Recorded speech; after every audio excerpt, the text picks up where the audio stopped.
आदरणीय महानुभाव, आप सभी का आज रविवार 22 मई जीवन कैसे जिए में बहुत बहुत स्वागत, हार्दिक अभिनंदन।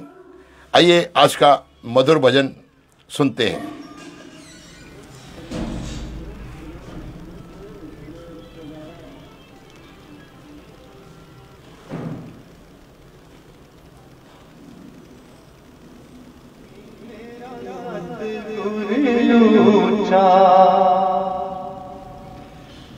मैनी मेरा सतगुरु ऊंचा, ऊंचिया दे नाल लाई। मैनी मेरा सतगुरु ऊंचा, मैनी मेरा सतगुरु ऊंचा, ऊंचिया दे नाल लाई। मैनी मेरा सतगुरु ऊंचा, सदके जावां ना ऊंचिया मुरादे, सदके जावां ना ऊंचिया मुरादे। जिन्ना नीमिया नाल निभाई। मैनी मेरा सतगुरु ऊंचा, मैनी मेरा सतगुरु ऊंचा, ऊंचिया दे नाल लाई। मैनी मेरा सतगुरु ऊंचा, जे मैं देखा कर्म अपने, कुछ न मेरे पल्ले। जे मैं देखा कर्म अपने, कुछ न मेरे पल्ले। जे मैं देखा रहमत उसदी, जे मैं देखा रहमत उसदी। मेरे पाक संवल्ले। मैनी मेरा सतगुरु ऊंचा, मैनी मेरा सतगुरु ऊंचा, ऊंचिया दे नाल लाई। मैनी मेरा सतगुरु ऊंचा, मैं कमली मैनू ज्ञान न कोई, कदी न गुरु मनाया। मैं कमली मैनू ज्ञान न कोई, कदी न गुरु मनाया। कि मैं दसां उस दी वडियाई, कि मैं दसां उस दी वडियाई। जिनका को हंस बनाया। मैनी मेरा सतगुरु ऊंचा, मैनी मेरा सतगुरु ऊंचा, ऊंचिया दे नाल लाई। मैनी मेरा सतगुरु ऊंचा, डोल रही थी नैया मेरी, उत्ते रात अंधेरी डोल रही थी नैया मेरी उत्तों रात अंधेरी तन में सैयो प्रीतम मेरे तन में सैयो प्रीतम मेरे जिन बाह पकड़ ले मेरी मैंने मेरा सतगुर ऊंचा मैंने मेरा सतगुर ऊंचा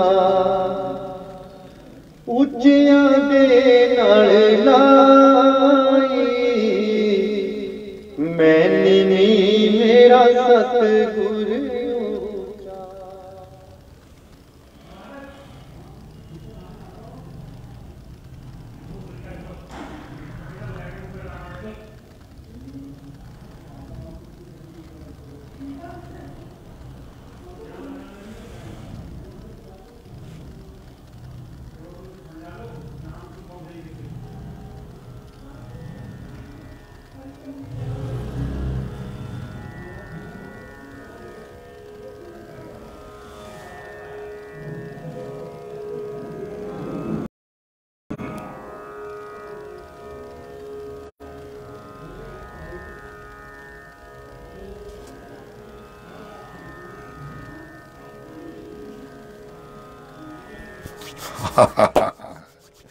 आदरणीय महानुभाव, आज आपका पुनः इस बेला में स्वागत। मैं नीवी मेरा सतगुरु ऊंचा, ऊंचे नाल निभाई। भाव विभोर होकर जहां भक्त, जहां शिष्य अपने सदगुरुओं के प्रति समर्पित हो जाता है, तो ऐसे ही भाव आते हैं। एक और आज की विशेष बात यह है कि यहां इस संसार में हमने कई बार ऐसा महसूस किया कि इस भवसागर में यदि कोई तारणहार है तो केवल और केवल सदगुरु, जिसके पल्ले हम पड़ेंगे, जिसके चरणों में हम समर्पित होकर उसके मार्गदर्शन को मानेंगे, तो हमारा जीवन सुखद और बहुत ही कल्याणकारी भाव जीता हुआ यापित होगा, व्यतीत होगा। आज हमने ये महसूस किया कि इस संसार में परमपिता परमेश्वर की इस असीम कायनात में, इस प्रकृति में, इस ब्रह्मांड के मालिक, इसके रचयिता, उस परमेश्वर की इस बनाई हुई अप्रतिम कायनात में सभी का पालन करने वाला, सभी का संरक्षण करने वाला, सभी को सब प्रकार से संपन्न करने वाला परम प्रभु सदैव ही इस संसार में व्याप्त सभी जीवात्माओं का संरक्षण करता है, इस सृष्टि का संचालन करता है। पिछले रविवार हम नवम महले के श्लोकों में एक विशेष श्लोक का विवेचना कर रहे थे, जिसमें हमने कई एक जतन अपने सुखों के कर लिए। जतन बहुत सुख के किए, दुख को कियो न कोय, कहो नानक सुन रे मना, हरि भावे सो होए। एक विस्तृत विवेचन सुख और दुख पर मेरा आपके साथ रहा। मुझे बड़ा सौभाग्य रहता है इस बात का कि मैं आप लोगों के सामने जुड़ता हूं, आप लोगों का साथ मुझे मिलता है, तो मैं अपने हृदय के भावों को, उद्गारों को, अपने अनुभव को आप लोगों से साझा करता हूं। मुझे बड़ी प्रसन्नता होती है। आइए इसी नवम मेले के श्लोकों की अगली कड़ी,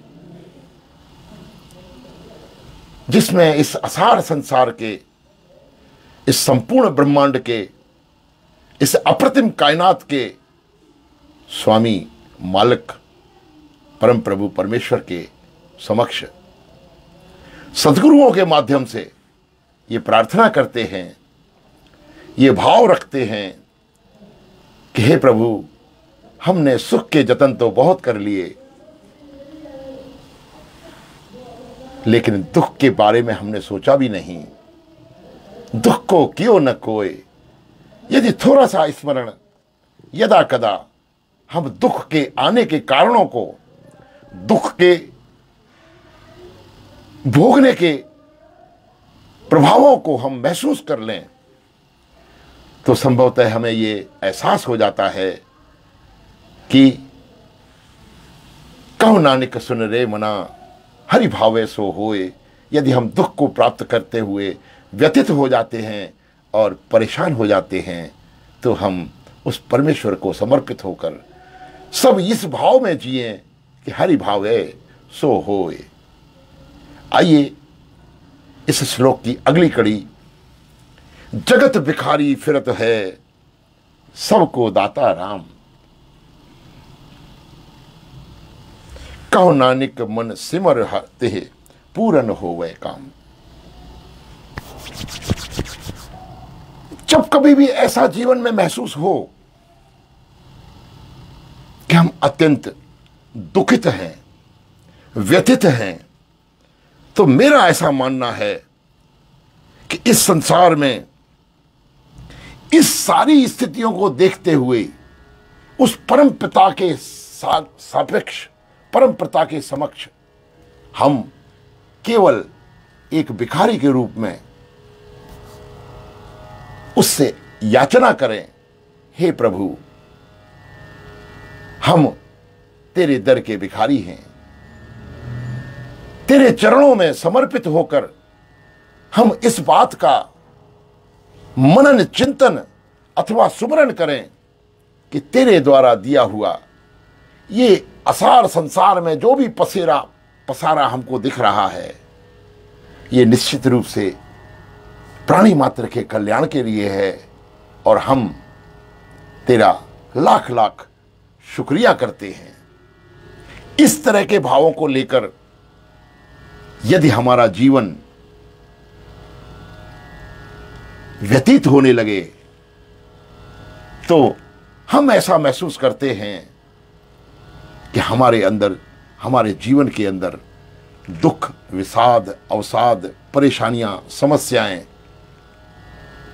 इनका निवारण स्वतः ही प्रभु की उस सत्ता में, जिसमें समस्त जीवों के, जीवात्माओं के कल्याण के लिए प्रभु ने ये सारी सृष्टि का निर्माण किया है, स्वतः ही इसमें स्वसंचालित होकर इसमें ऐसा प्रभाव आएगा हमारे जीवन में, जिसमें हम ये महसूस करेंगे कि हम प्रभु के चरणों में अनन्य सुख, अनन्य शांति, अनन्य स्नेह, अनन्य प्रेम, अनन्य अनुकंपा का हमारे ऊपर महर बरस रहा है।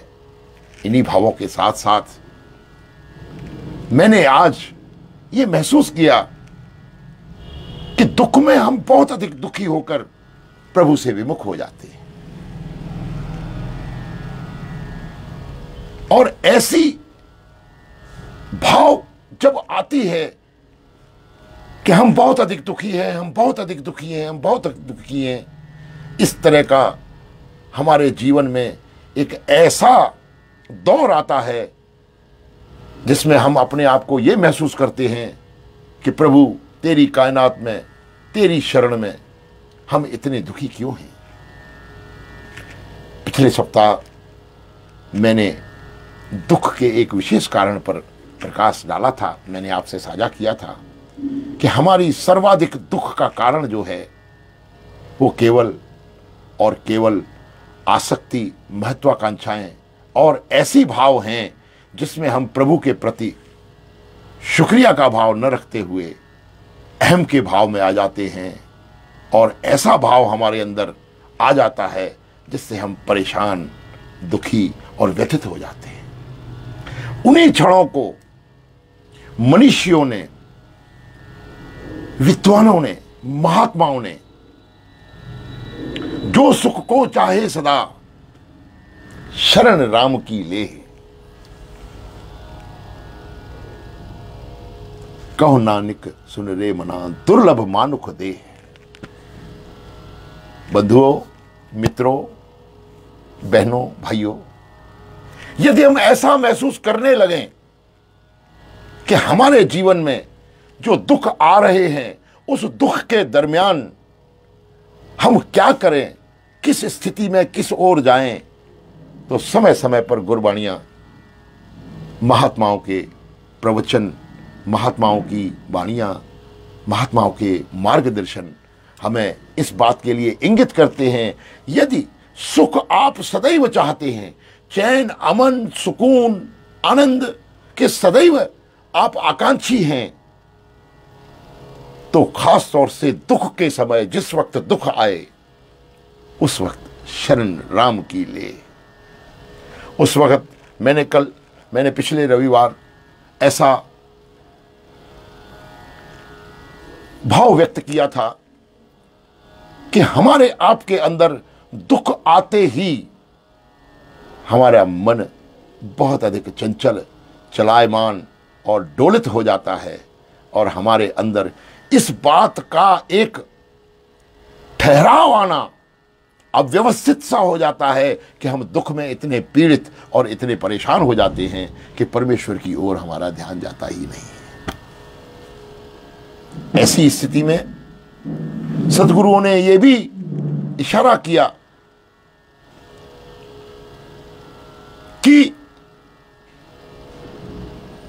यदि दुख आवे और सुमरन की सुत न आवे, तो सुख के समय ही प्रभु को यदि ना विसराया जाए तो दुख काय को होए।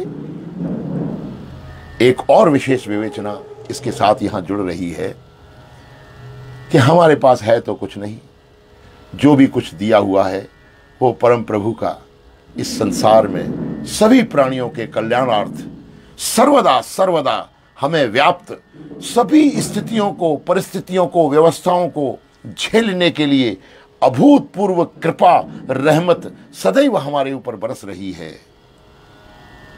जब भी हम जिए, जिस क्षण हम जिए, उस परम प्रभु का ऐसा एहसास हमारे अंदर रहे कि हम उसके किए में राजी रहें और उससे सदा ही याचना भाव रखते हुए सारा संसार, जगत उस प्रभु के आगे भिखारी के रूप में फिरता है।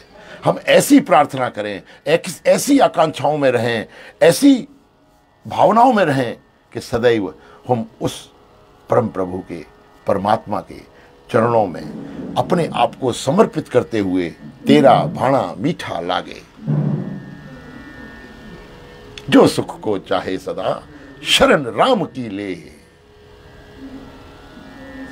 क्योंकि ये मनुष्य जीवन बहुत दुर्लभ है। हमारे आपके जीवन में ये जो परमेश्वर ने हमें बेशकीमती हमारा जीवन दिया है, ये केवल और केवल इसलिए दिया है कि इस जीवन में हम प्रभु के प्रति समर्पित होकर, प्रभु के प्रति अपने आप को न्यौछावर करके उसके द्वारा किए गए उपकारों का आभास करें, उसके द्वारा दिए हुए सभी विधाओं का हम शुक्रिया अदा करें। जगह जगह, हर जगह, सभी पुराणों में, सभी ग्रंथों में, महाग्रंथों में, जहाँ जहाँ तक हमारी आपकी दृष्टि जाती है, इस आध्यात्मिक दृष्टिकोण से यदि देखा जाए तो परमेश्वर के अलावा और कुछ नहीं है जिससे कुछ मांगा जा सके। हम दुख में विह्वल न होकर, दुख में शांत भाव में जीते हुए अपने आप में चैन, अमन और सुकून का अनुभव करें। ऐसी सदैव प्रभु से प्रार्थना रहे तो इस जीव का, खास तौर से मनुष्य जीवन का उद्धार सुनिश्चित है। जगत भिखारी फिरत है, सबको दाता राम। परमेश्वर सबको सब कुछ दे रहा है। देंदा दे लेंदे थक पाई, जुगा जुगंतर खाई खाई। परमेश्वर की इतनी रहमतें सदा हमारे ऊपर बरसती हैं कि वो देता जाता है, वो सदैव देता है, वो सदैव दे रहा है। उसके इस दाता के भाव को हम स्वीकार करें और स्वयं को निमाणे फकीर अथवा निमाणे भिखारी के रूप में हम उससे याचना करते हुए, प्रार्थना करते हुए, अपने आप को प्रभु के चरणों में समर्पित करते हुए यदि जीवन व्यतीत करें तो सुनिश्चित मानिए हमारा जीवन का उद्धार भी सुनिश्चित है। एक और विशेष भाव आज मेरे मन में आ रहा है। हमारे एक मित्र हैं, सिंध में, कराची में रहते हैं, भाई मेवल दास जी कुकरेजा। उनसे जब कभी मेरी फोन पे बातचीत होती रहती है तो उन्होंने एक छोटी सी कहानी मुझे बताई और वो बोले कि प्रभु, ये भाव मेरे अंदर उठा है कि एक इंसान का चैन अमन उसकी सारी गतिविधियों पर परमेश्वर के प्रति यदि वो समर्पित रहता है तो उसको चैन और अमन मिलता है, और यदि वो किसी भी चीज की आसक्ति में अटका रहता है, जुड़ा रहता है, तो उसका चैन अमन सब खो जाता है। एक व्यक्ति ने अपने जीवन भर की कमाई संचित करके एक हीरो जवाहरातों की पोटली बनाई। बहुत पैसा कमा के हीरो जवाहरातों की पोटली बनाई। एक दिन उसको अंतर से ख्याल आया कि जो व्यक्ति मुझे इस बात का आभास कराएगा अथवा ये बात मुझे बताएगा कि मुझे चैन, अमन, शांति, बेचैनी खत्म करके किस राह पर मिलेगी, मैं उसको सारी की सारी ये पोटली उपहार में दे दूंगा। बेशकीमती रत्नों की पोटली वो लेकर घर से निकलता है और निकलकर ढूंढते ढूंढते ढूंढते ढूंढते एक फकीर के पास पहुंचता है। वहां उस फकीर से वो व्यक्ति, वो धनवान सेठ कहता है कि मुझे चैन, अमन, सुकून मिले ऐसा कोई उपाय बताओ। यदि तुमने मुझे ऐसा उपाय बता दिया तो मैं तुम्हें ये पोटली जो कि हीरों अथवा रत्नों से भरी हुई है तुम्हें उपहार स्वरूप दूंगा। फकीर ने उसको बड़े गहरे अंदाज में देखा। उसकी बात समझकर अचानक फकीर को पता नहीं क्या हुआ, वो उसकी उस पोटली को लेकर वहां से भाग खड़ा हुआ।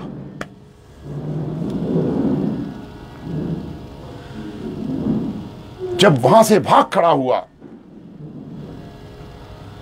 तो वो सेठ भी उसके पीछे पीछे भागा और भागते भागते भागते भागते जब थककर चूर हो गया तो एक पेड़ के नीचे आकर बैठ गया और बहुत बेचैन रहने लगा। बहुत परेशानी में अपने आप को, दुख में, विषाद में, अवसाद में घिर गया और उसने ये महसूस किया कि मेरे जीवन भर की कमाई ये जो पोटली थी ये वो फकीर लेके भाग गया। अत्यंत दुखी हुआ और दुखी मन से ऐसे भाव उसके अंदर आए कि वो अपनी आत्महत्या कर ले अथवा मर जाए अथवा क्या करे, क्योंकि उसके जीवन की कमाई वो हीरे जवाहरात की पोटली थी। बहुत अधिक उसको दुख हुआ, कलेश हुआ, पीड़ा हुई। सुबह से लेकर शाम तक इसी प्रकार वो अवसाद में बैठा रहा। और बहुत अधिक परेशान हुआ। मरणासन स्थिति में न कुछ उसने दिन भर में खाया न कुछ पिया, बस यही और एक यही बात उसके अंदर खटकती रही, क्या है मेरी पोटली हीरो जवाहरातों की चली। सांझ होते होते जैसे ही सांझ हुई, सूरज ढलने के समय अचानक वो फकीर लौट कर आया और उसने उसको देखा। उस फकीर ने वो पोटली काख में छुपा रखी थी। उसके आते ही उस सेठ ने, उस व्यक्ति ने उसको बहुत अधिक प्रताड़ित करते हुए कि तुम मेरी पोटली लेकर भाग गए, तुम कहां चले गए, तुम, मैं बहुत परेशान हूं, मैं ये हूं, मैं वो हूं, इत्यादि इत्यादि। फकीर ने शांत भाव से उसकी ओर देखा और मुस्कराया कि तुम मेरे पास किस प्रश्न के उत्तर में क्या मांगने आए थे। उन्होंने कहा मैंने तो आपसे मांगा था कि मुझे सुकून मिले, चैन मिले। आपने तो मेरी बेचैनी और बढ़ा दी। अब वो मेरी पोटली कहां है, मुझे लाओ तो मुझे सुकून मिले। बस उस सेठ का इतना कहना था कि उसने कांख से वो पोटली निकाली और उसके सामने रख दी।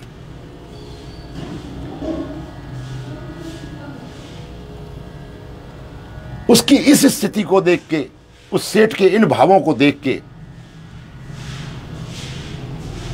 फकीर ने उससे कहा कि तुम जिस भाव से मेरे पास आए थे कि मुझे मेरा सुकून मिले, मैं चैन और अमन में रह पाऊं, अब तुमको चैन मिल गया? बोला हां प्रभु मिल गया।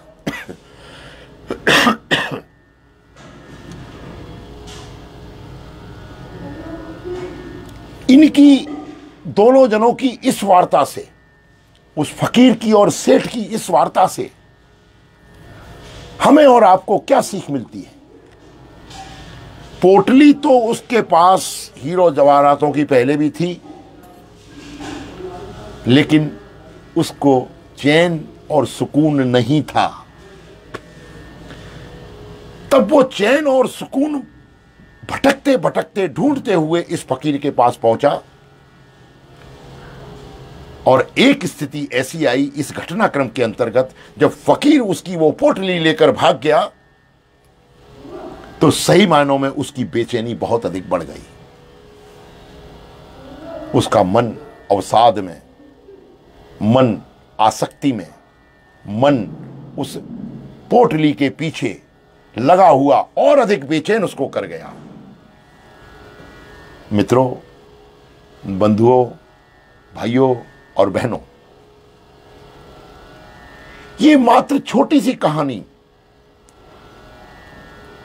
इसने उस फकीर के और उस सेठ के जो आपसी बातचीत का भाव था, उसमें यह जाहिर कर दिया कि सुकून तो हमारे आपके अंदर है। वही पोटली जब हमारे पास वापस आ जाती है तो अपार सुकून, अपार शांति उसको महसूस होने लगती। वही पोटली जब उसके पास थी तब वो सुकून, चैन, अमन, शांति, अपने मन की स्थितियों को विश्लेषित करने के लिए मन की स्थितियों से चैन, अमन का भाव ढूंढते हुए संपूर्ण संसार में भटक रहा था। कारण क्या है? ये मेरा आपसे प्रश्न है।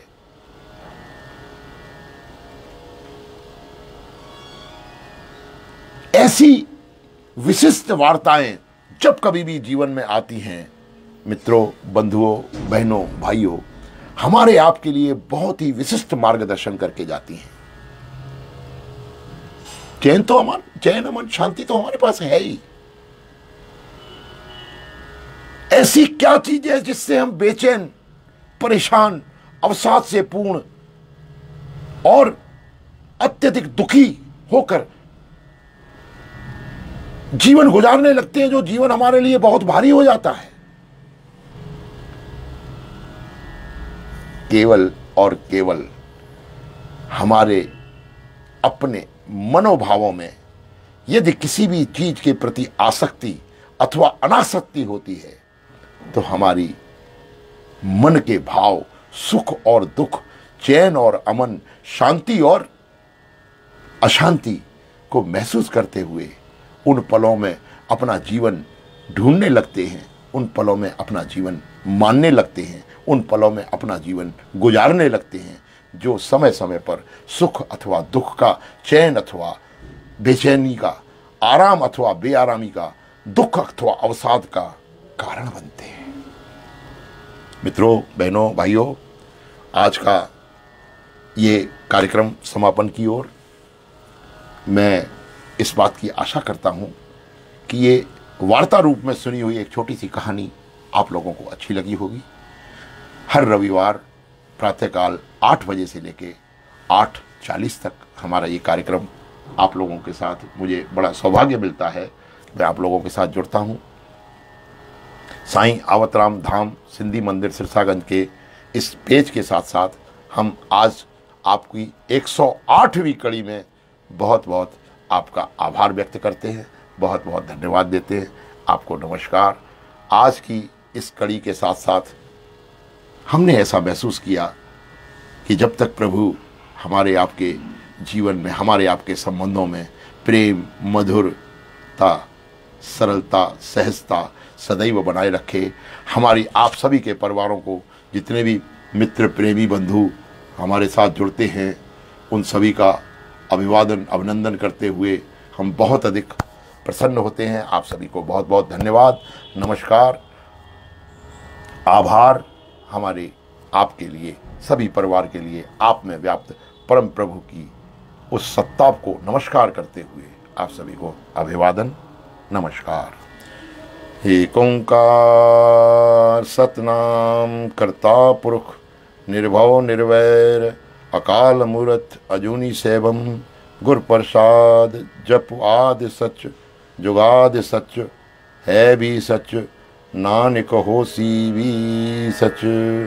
सर्वे भवन्तु सुखिना सर्वे सन्तु निरामया सर्वे भद्राणि पश्यन्तु मां कश्चित् दुःखभाग् भवेत्।